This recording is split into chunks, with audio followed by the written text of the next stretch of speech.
Welcome to Wisdom for the Present, where we take ancient truth and bring it into clear, modern understanding. This episode uses AI-generated narration based on human-researched and written material. So I want you to just imagine something for a second. Okay, what do we imagine? Imagine trying to build like an entirely new life philosophy, just a completely different way of seeing the world, defining success, treating the people around you. Right. But you have to do it right in the middle of this chaotic, bustling, and honestly, highly hostile commercial hub. So not exactly a quiet yoga retreat in the mountains. No, definitely not. You don't have the luxury of some peaceful ashram. You are in a city where everyone is just hustling, and the political tension is, constantly at a boiling point, and your new beliefs instantly make you a target for mob violence. Wow. Yeah, that is intense. It is. And that is the exact stage for the document we're doing a deep dive into today, which is the biblical book of First Thessalonians. Right, which is just an incredibly fascinating text. Yeah. It really is. And our goal today is to act as your thoughtful guides through this ancient letter. We're using the text of the World English Bible, and we're heavily enriching this with the historical and theological analysis from classical commentaries by Albert Barnes and Matthew Henry. Because there's a lot hiding under the surface there. Exactly. We want to extract the practical wisdom hiding inside this text, because somehow it manages to balance this ultimate cosmic hope for the future with incredibly grounded, gritty advice on how to just, live quietly, work hard, and deal with the people right in front of you. Yeah, and I think it's a remarkable text specifically because of that tension. When you have these massive, earth-shattering theological ideas about the end of human history. Yeah, the big stuff. Right. And then right next to them, you have instructions on how to handle the town gossip or, why you literally just need to go to work on Monday. It's super practical. But to understand why the author, the Apostle Paul, along with his co-authors Silvanus or Silas and Timothy, why they wrote with such intense urgency and affection, we really have to look at the crucible where this specific community was forged. Because it wasn't easy for them. Not at all. This wasn't a church born in a period of peace. It was born in the middle of a literal riot. Okay, so let's look at the map for a second. Yeah. Thessalonica wasn't just some sleepy fishing village, right? Right, no. Not even close. Because from what Albert Barnes notes in his commentary, this was a massive, crucial commercial seaport. It was the connective tissue between Macedonia, Achaia, and Asia Minor. Yeah, it sat right on the Via Egnatia, which was the major Roman road connecting Rome to the east. So it's basically a major highway. Exactly, which means it was a hub of intense cultural collision. I mean, a major commercial port in the ancient Roman Empire means you have this constant, overwhelming flow of merchants, mariners, competing philosophies. It's just a total melting pot. Yeah, pagan religious cults, money everywhere. It's loud, it's pluralistic, and it is deeply, deeply rooted in the Roman imperial system. Which makes it a really dangerous place to start rocking the boat. Absolutely. But the human context of the authors actually arriving in this city is just as dramatic. Paul and his companions walked into Thessalonica fresh from being violently beaten and imprisoned in a nearby city called Philippi. And we should clarify, when we say beaten, we're not talking about like getting roughed up in a bar. No, we need to understand the mechanics of Roman punishment here. Yeah. Barnes points out the profound shame of their treatment in Philippi. It wasn't just a legal slap on the wrist. Right, because Paul was a Roman citizen. Yes. So what they did to him was actually illegal. Yeah. And it was meant to be as ignominious and degrading as humanly possible. They were flogged with rods. Which is brutal. It is. It tears tissue. It causes severe internal bleeding. And then after that, they were thrown into the inner prison and locked in the stocks. And the stocks in a Roman prison weren't just, wooden boards to keep you from running away. They were designed for literal torture. They stretched the legs far apart to induce these severe cramps and just absolute agony over hours or even days. Right. So, just imagine the physical and psychological state of Paul and Silas. They are finally released. They are battered. They haven't had any proper medical care. They're probably in excruciating pain. Exactly. And instead of, retreating to a quiet place to recover, they walk roughly 100 miles down the Via Egnatia. Just incredible. Right into this buzzing metropolis of Thessalonica. Yeah. And they immediately start speaking in the local synagogue. And their reception there is essentially just a continuation of the trauma. Pretty much, yeah. The historical sources describe this intense opposition, specifically from the local Jewish population who rejected their message about Jesus. But they didn't just casually debate Paul. No, they escalated it. Yeah, they went to the marketplace, gathered some unsavory characters, and literally incited a citywide uproar. A mob attacked the house where Paul was staying. It got so dangerous that Paul and his team were forced to flee the city under the cover of night. They were essentially smuggled out of town. Right. But, and this is where the story shifts, despite this absolute chaos, the people who actually did listen to Paul, the Thessalonians, experienced this rapid, profound transformation. It was immediate. Yeah, the text says they turned entirely from idols to serve the living God. And that transformation in such a public, heavily trafficked city had a massive ripple effect. Barnes synthesizes this beautifully by looking at the Greek text. What does the Greek say? Well, the word used by Paul to describe how the Thessalonians' faith became known is executai. And Barnes notes that this specific word isn't just about, like, a rumor spreading. It implies the sounding of a loud trumpet. Oh, wow. Yeah, echoing from place to place. Because they were a commercial hub, the merchants and sailors who traveled abroad carried the story of this radical new community with them. Like a shockwave. Exactly. Their reputation echoed down the trade routes. It spread organically to Macedonia, to Achaia, and all the way out into the broader Roman world. The trumpet echoing through the trade routes, I love that. You know, planting a community in that specific environment feels a lot like launching a highly disruptive startup in a heavily regulated, completely hostile market. That's a great analogy. Right. Like, the founders are constantly dodging lawsuits, dealing with corporate sabotage, facing literal mobs, and yet the core product, in this case, their faith and how they lived it out, is so undeniably authentic that it just goes viral without a marketing budget. Because the authenticity speaks for itself. Exactly. Yeah. But looking at how successful that organic spread was, it makes me rethink a modern assumption we all kind of have. Which is what? Well, today, whether we're trying to build a business or improve our mental health or start a new habit, we tend to think we need ideal conditions. Oh, absolutely. We tell ourselves, I need a quiet space, I need perfect funding, I need everyone in my family to support me, and then I can grow. We wait for the stars to align. Right. But looking at the Thessalonians, I have to push back on that and ask, does extreme affliction actually forge a more resilient culture than comfort does? Matthew Henry's commentary tackles this exact paradox. He actually suggests that the affliction was the very mechanism that proved their authenticity. Really? Yeah. Henry points out that the Thessalonians entertained the gospel despite the intense hardships. He writes that the message was likely more precious to them precisely because it was, and this is his phrase, dear bought. Dear bought. Wow, that carries weight. It does. If we look at the psychology of it, comfort often breeds a very shallow commitment. Yeah, that makes a lot of sense. Right. When something is easy to adopt, it's really easy to abandon when the wind changes direction. But a crucible environment burns away everything but the core convictions. It's trial by fire. Exactly. The suffering of the apostles showing up bruised and bleeding from Philippi, it proved to the Thessalonians that this wasn't a grift. Right. Nobody goes through that for a scam. And the community's own willingness to share in those sufferings proved their faith wasn't just some trendy new philosophy they picked up in the marketplace. So think about your own life right now. Think about, the toxic workplace you might be navigating, or maybe a really tense family dynamic, or just the overwhelming, grinding pressure of modern life. Which we all feel. We do. We constantly wait for the conditions to be perfect to start living with integrity or to build something meaningful. But what if you flipped the script? What do you mean? What if those exact pressures are the forge? When you maintain your integrity in the middle of a chaotic, hostile environment, your actions actually carry far more weight than they would on some peaceful retreat. Because the contrast makes them visible. Exactly. Yeah. Your quiet resilience in a loud, angry office echoes to the people around you, much like that trumpet blast from Thessalonica. That's powerful. But we also need to realize that the ability of that community to maintain that resilience didn't just happen by accident. Right. It had to be cultivated. It relied fundamentally on how they were led. When a group is under that much external pressure, the internal leadership structure will either hold it together or it will shatter it completely. Yeah. And because this community was born in such fierce opposition, the leadership couldn't rely on traditional power dynamics. They couldn't lead by force, title, or coercion. They had to model something radically different to maintain trust. And Paul starts the letter by identifying what was working.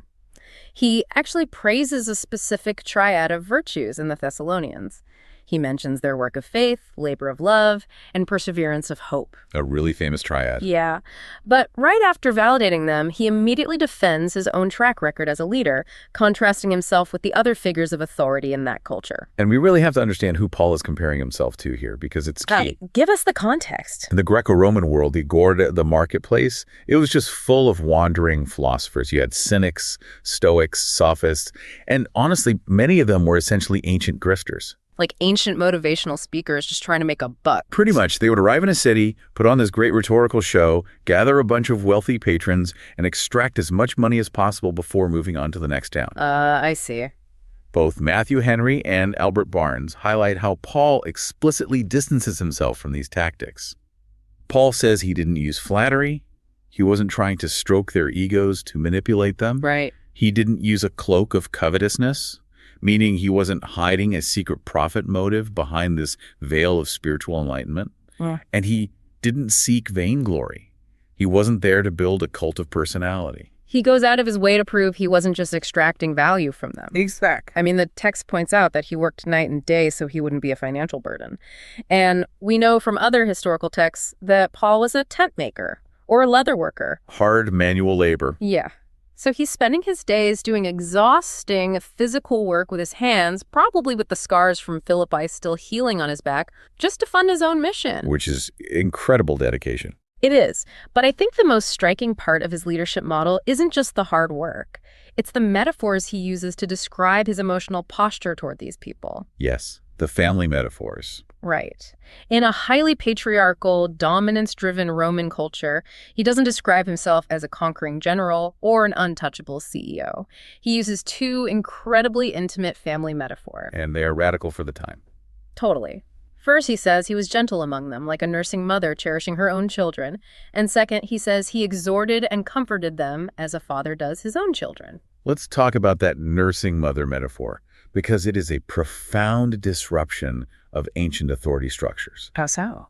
Well, a nursing mother gives her own physical substance, her own life and energy to sustain someone who can offer absolutely nothing in return.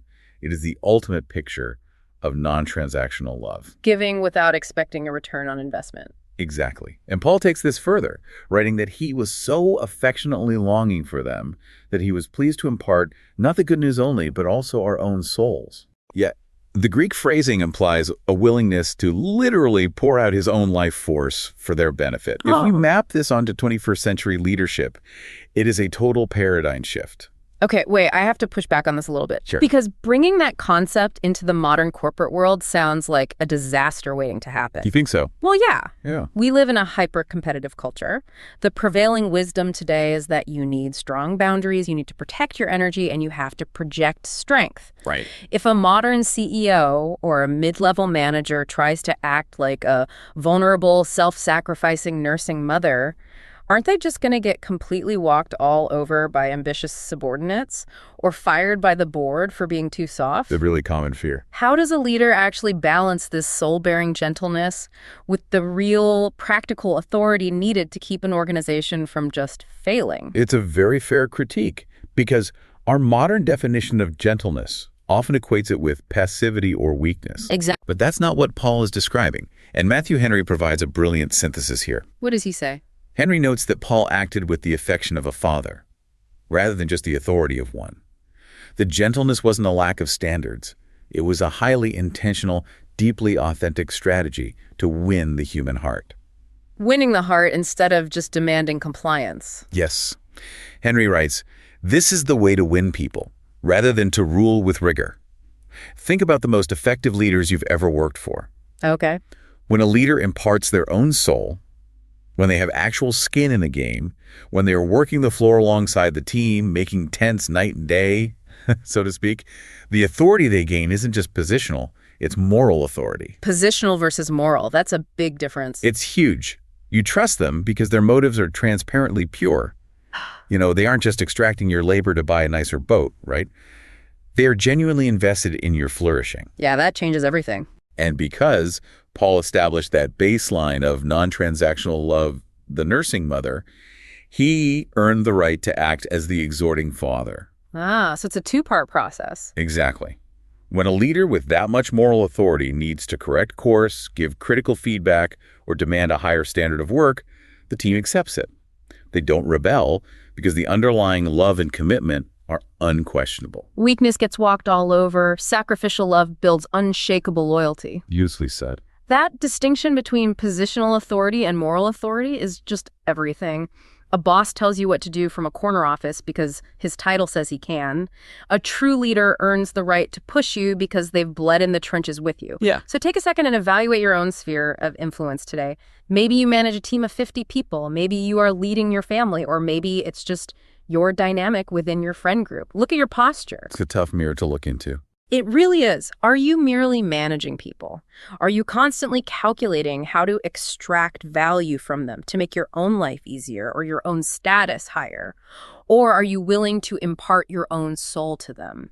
Genuine authority isn't demanded, it's earned through sacrifice. And when a community is led by people operating with that level of self-sacrifice, it inevitably creates an internal culture that looks completely alien to the surrounding world. Yeah, it stands out. The deep internal love they shared translated into very specific, rigid, countercultural boundaries on the outside. Which is where this ancient text really starts to rub modern sensibilities the wrong way. Oh, absolutely. The internal love is great, everyone loves that. But then Paul issues some incredibly strict commands about personal conduct. He tackles bodily sanctity head on. He does not hold back. No. He tells them to abstain from sexual immorality and that each person should know how to possess his vessel in sanctification and honor.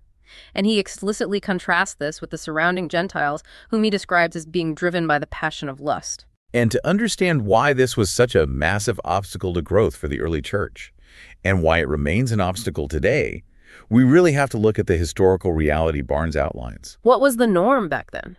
Well, in the Greco-Roman world, sexual excess wasn't a taboo. It was institutionalized. Wow. Yeah, it was normalized at symposiums, it was deeply woven into the fabric of slavery, and it was heavily integrated into pagan religious practices, like temple prostitution. So it was everywhere. Everywhere.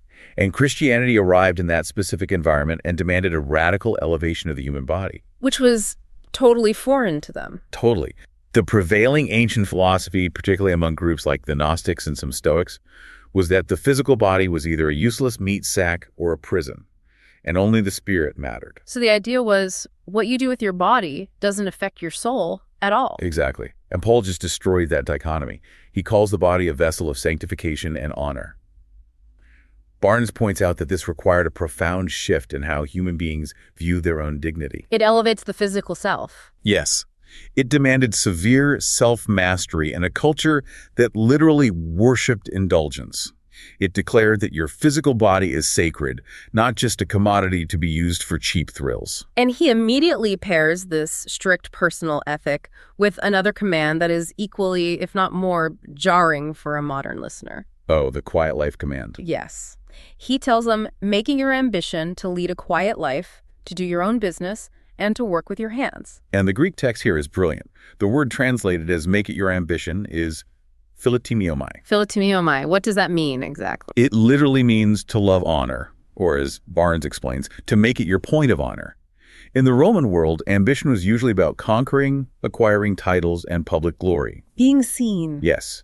And Paul flips the dictionary. He says, let your greatest ambition, your highest point of honor, be to live a quiet life, minding your own business, doing your daily work. That violently clashes with the water we swim in today. It's the exact opposite of our culture. It really is. We live at the absolute peak of hustle culture. The mandate of the 21st century is that you must build a loud personal brand. You have to be an influencer. Exactly. You have to be seen. You have to disrupt an industry. You're expected to have a highly vocal public opinion on every single geopolitical event that happens. Exhausting. Being a digital busybody, constantly scrolling through, monitoring, and commenting on the lives of strangers is the literal business model of the attention economy. That's how social media works. Right. And right into the teeth of all that noise comes this ancient wisdom saying, stop. Your highest ambition should be a quiet, industrious life. It is a profound blow to the modern ego. But if we dig into the psychology of it, consider the immense freedom in that command. Freedom? How so? By rejecting the need for constant external validation, you liberate a massive amount of mental and emotional energy. Barnes actually notes that in the ancient world, idleness was the parent of vice. Idle hands, right? Right. The Greeks had a class of people who simply loitered in the marketplace, exchanging news all day. Paul is saying that engaging in quiet, honest, tangible work ensures two things.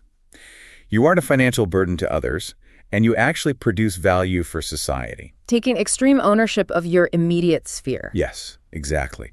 Rather than getting paralyzed by the noise of everyone else's affairs. It reminds me of the modern concept of stealth wealth, or what Cal Newport calls deep work. Oh, yes. Great connection. It's the ability to operate with profound effectiveness, building real, tangible value without the exhausting, desperate need for internet clout or applause. You do the work because the work is good, and you let the results speak for themselves. It's so grounding. It really is. So look at your own routines this week. Think about doing a noise audit on your life. A noise audit. I like that. Where are you bleeding energy by being a busybody in the digital lives of others? Whose drama are you obsessively following that has absolutely no bearing on your actual physical reality? Probably too many people. Right. Imagine the peace you could reclaim if you just stepped back from that noise, lowered your volume, and simply focused your ambition on the quiet, tangible work of your own hands and the people under your own roof. But, that quiet life is a beautiful ideal. Yeah. We have to recognize, though, that even if you live a perfectly quiet, industrious, insulated life, you cannot control everything. No, life still happens. You are still vulnerable. And the Thessalonians were suddenly hit by an interruption that shattered their quiet ambition. What was it? The death of their own community members. Oh. Yeah. This wasn't something they had calculated into their new worldview, and it caused a severe existential crisis that threatened to completely unravel all the hope they had built. Because they had embraced this cosmic hope that Jesus was returning to make all things new, right? Exactly. But time was passing. People in their church were getting sick. People were dying. And from the context of Paul's response, it seems they were terrified that those who died before this great return would just miss out. Yes. They thought death was a final disqualification from the kingdom. That's heartbreaking. To appreciate the massive weight of what Paul writes next, we have to grasp the comparative insight between the Christian view of death and the surrounding pagan culture. Set the stage for us. What did the pagan world believe about death? Matthew Henry and Albert Barnes both document how the pagan Gentile world viewed the afterlife.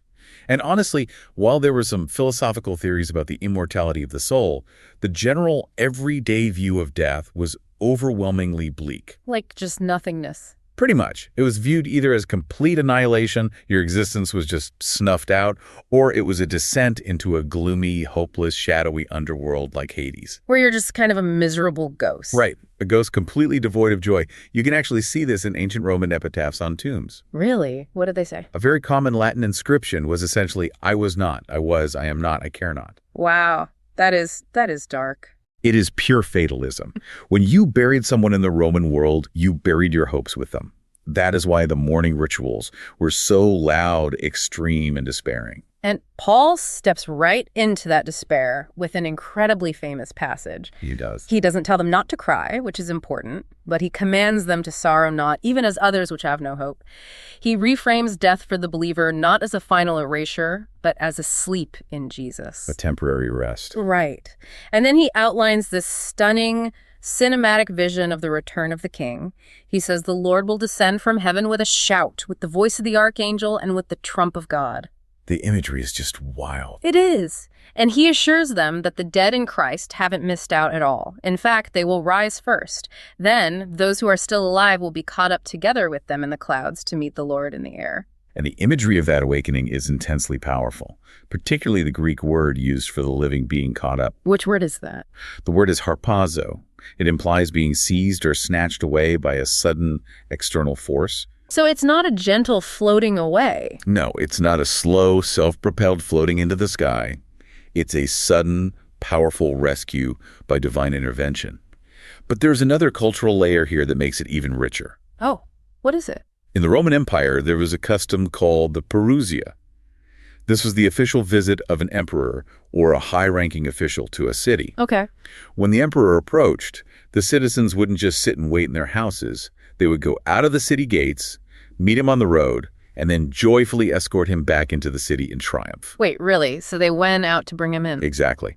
And many scholars point out that Paul is using this exact imagery. Meeting the Lord in the air isn't about evacuating the earth forever to go sit on a cloud.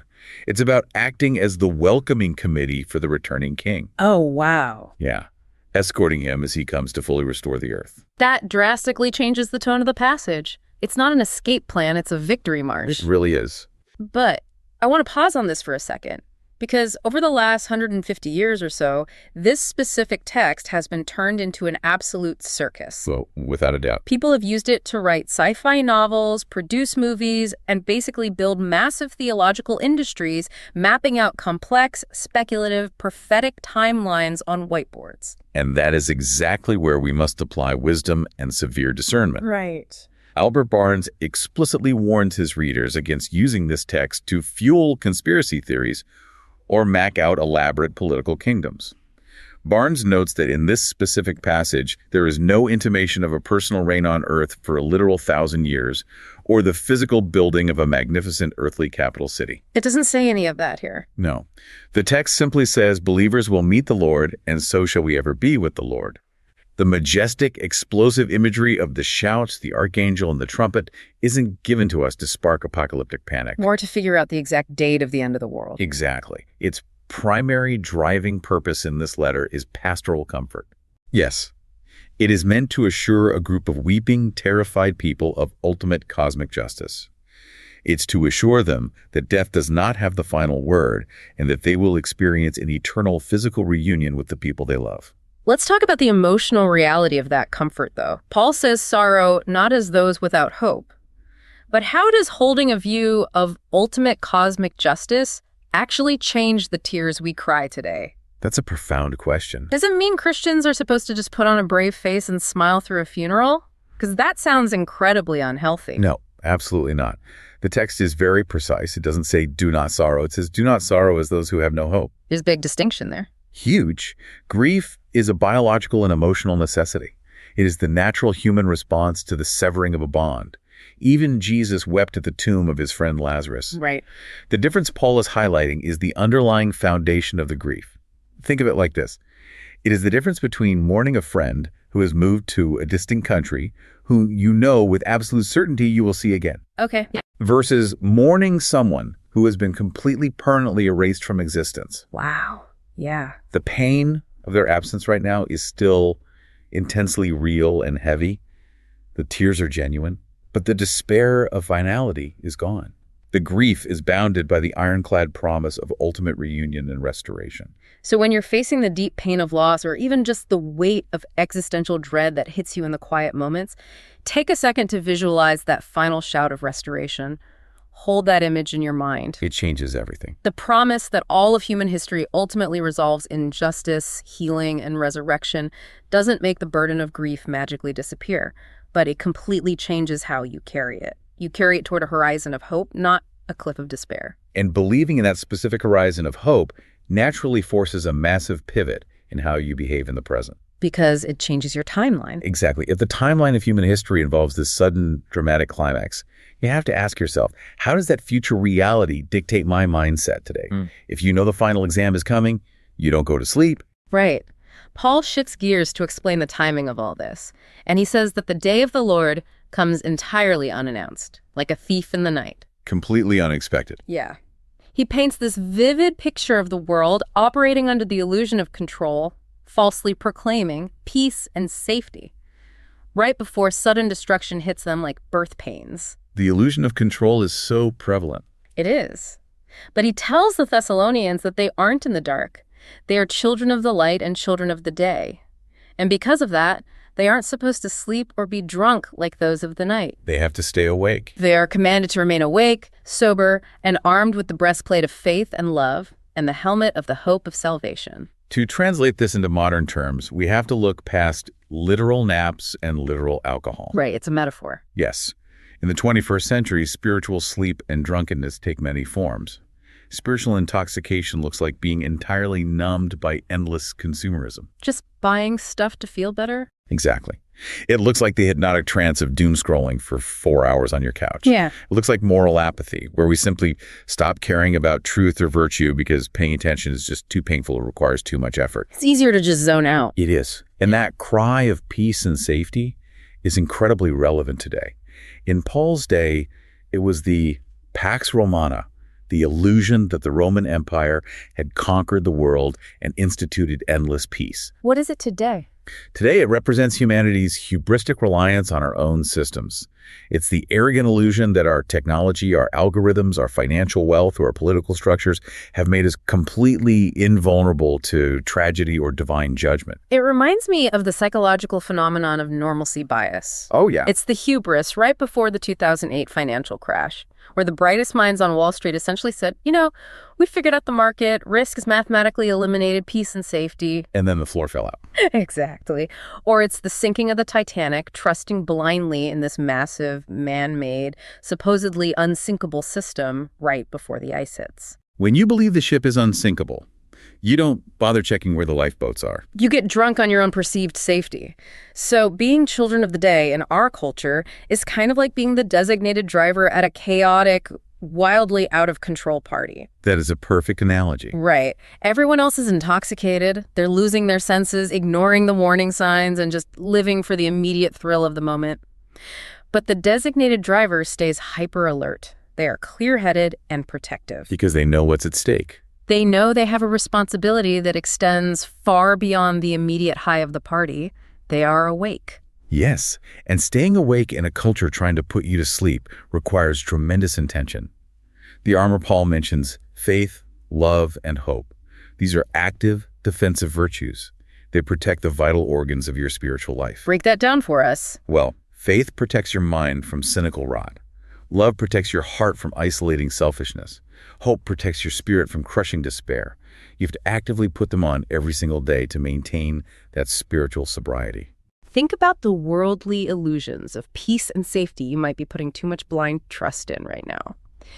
Is it your bank account, your political party, a particular technology? They're all fragile. They are. Acknowledge how fragile those systems actually are. Practice daily sobriety this week by intentionally unplugging from one source of intoxicating, numbing media. Break the trance. Break the trance of the infinite scroll. Step away from the constant noise and just practice being fully awake and alert in your own life. Because that grand, clear-headed sobriety isn't just an internal private exercise. It affects everyone around you. Right. If you are truly awake, it fundamentally alters how you interact with the people around you. As Paul brings the letter to a close, he transitions into a rapid-fire list of exactly what this alert, sober mindset looks like in the messy, frustrating day-to-day reality of community life. He unleashes a barrage of commands here, starting with a highly tailored approach to community care. He says to admonish the unruly, encourage the faint-hearted, support the weak, and be patient with all. The psychological nuance there is just brilliant. Why do you say that? Because he doesn't say treat everyone exactly the same. It requires a kind of spiritual differential diagnosis. Oh, I like that term, differential diagnosis. Think about it. The unruly, those who are rebellious or causing division, they need a firm warning. If you comfort them, you just enable bad behavior. Makes sense.